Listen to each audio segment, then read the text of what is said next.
This program is brought to you by Link TV for educational and non-commercial use only. Everyone is buzzing about the vice presidential debate. Neither candidate seemed to have their Middle East facts straight. Who knew what, and are they ready to lead? Answers to these questions and more on Link TV's Mosaic Intelligence Report.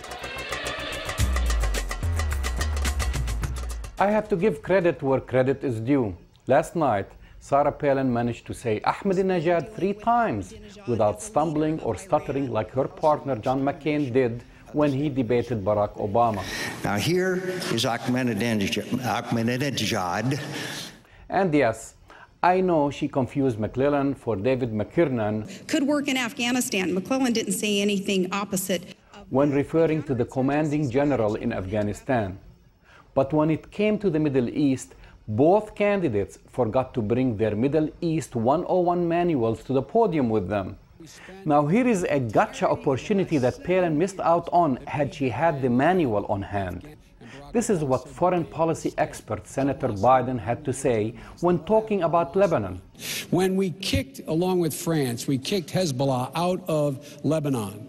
I said and Barack said, move NATO forces in there, fill the vacuum, because if you don't, Hezbollah will control it. Now what's happened? Hezbollah is a legitimate part of the government in the country immediately to the north of Israel.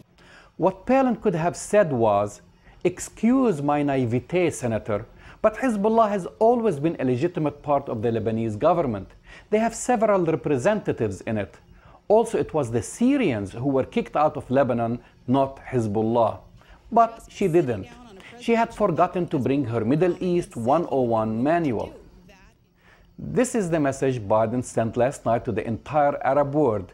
Democratically held elections are a bad thing, especially if the party the United States does not approve of wins. Biden said, here's what the president said when we said no. He insisted on elections on the West Bank when I said and others said and Barack Obama said, big mistake. Hamas will win, you legitimize them. What happened? Hamas won.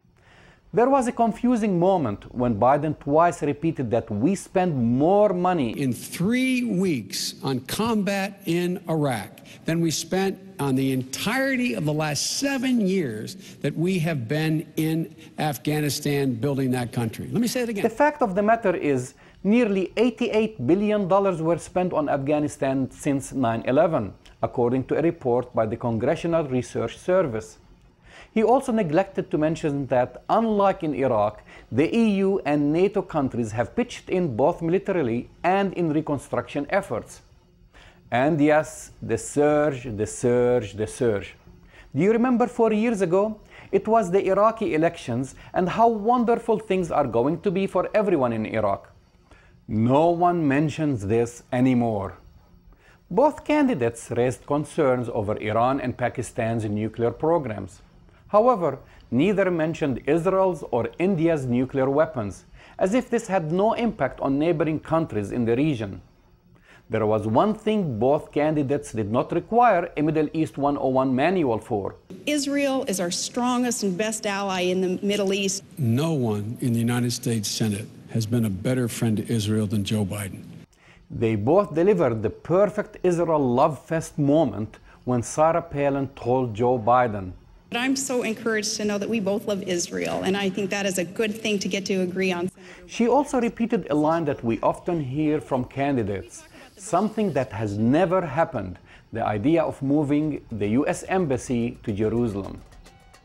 I'm Jamal Dajani for the Mosaic Intelligence Report. To learn more about this program or to share your thoughts, visit us at linktv.org/mosaic.